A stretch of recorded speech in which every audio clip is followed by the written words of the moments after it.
Senhor presidente, senhores parlamentares, público aqui presente, público que nos assiste, eu apresentei hoje uma moção de repúdio à ANEEL pelo aumento nas contas de energia.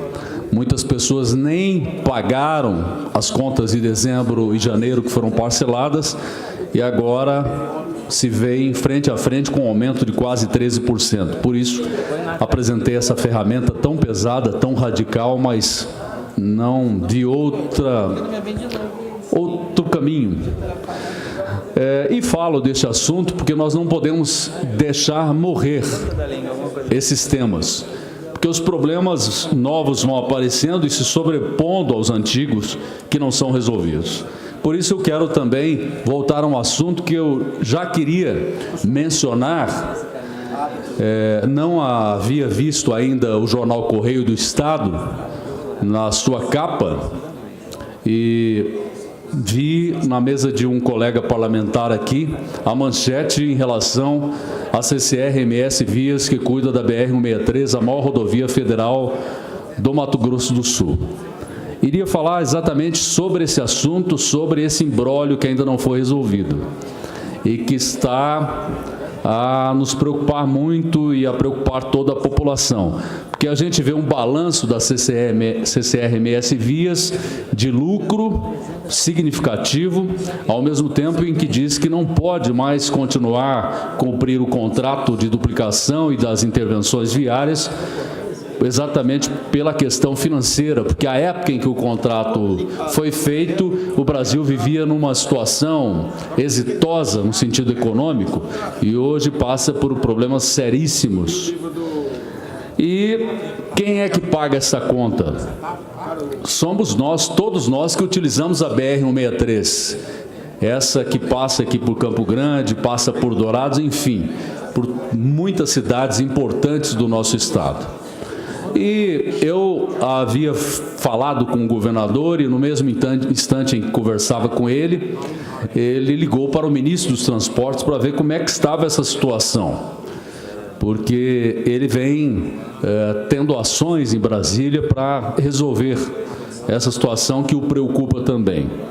E o governo federal agora anuncia que não quer a BR-163 de volta porque não tem condições de tocar, não tem dinheiro para isso. Primeiro que eu acho um absurdo o governo federal dizer isso, porque mostra que está refém da empresa, não é?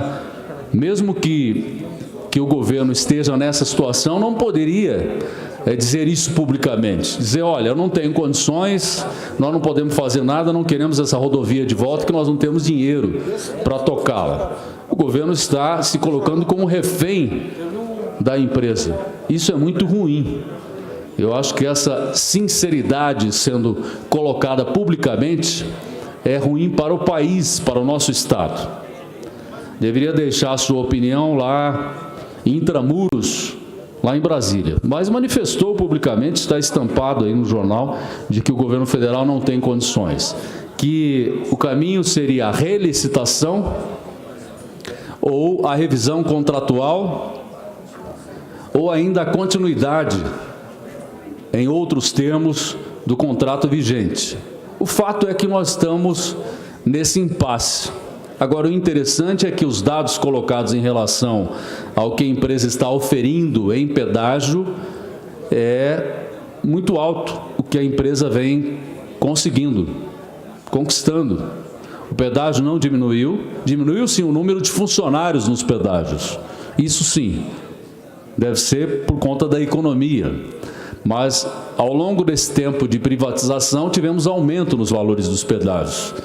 E creio, senhores e senhoras que estão nos assistindo, que a qualquer hora a empresa poderá alegar toda essa situação financeira complicada e também, de novo, aumentar o valor do pedágio. Então, enquanto deputados estaduais, não podemos deixar esse assunto morrer e, mais uma vez, conclamo a nossa bancada federal, senadores e deputados do nosso estado, e principalmente, especialmente ao coordenador de bancada do Mato Grosso do Sul, que é o senador Nelsinho Trade, que ele possa encampar essas lutas. Eu falei agora há pouco da ANEEL, que regulamenta a questão dos valores nas contas de energia, e agora estou falando de uma empresa concessionária de uma rodovia federal. Então, são assuntos que dizem respeito principalmente à bancada federal. Nós aqui, deputados estaduais, claro, temos que falar do assunto, que temos que tomar as medidas que são possíveis, que estão dentro das nossas prerrogativas, mas muito mais força tem os nossos parlamentares federais. Nós os elegemos justamente para que eles pegassem essas questões que afligem os sul-mato-grossenses e procurassem lutar lá, junto a quem de direito, junto à ANTT, Agência Nacional de Transportes Terrestres, no caso da rodovia BR-163, a ANEEL, no caso da energia elétrica que é explorada aqui em nosso estado. Porque, evidentemente, que quem precisa dos parlamentares federais é o governo federal. O governo federal não está nem aí para os deputados estaduais, porque eles não precisam. O governo federal não precisa do nosso voto, não precisa da nossa atuação. Os representantes federais é que têm esta força, todo esse poder, junto a essas agências reguladoras ligadas ao governo federal. Então, eu quero fazer este encaminhamento pedindo aos nossos representantes, os 8 deputados federais e os 3 senadores de Mato Grosso do Sul, colocando esses assuntos sempre em destaque para que não passe a impressão que nós não estamos nem aí para problemas que afligem a nossa comunidade. Nós temos que ser os porta-vozes da população sempre. Muito obrigado, senhor presidente.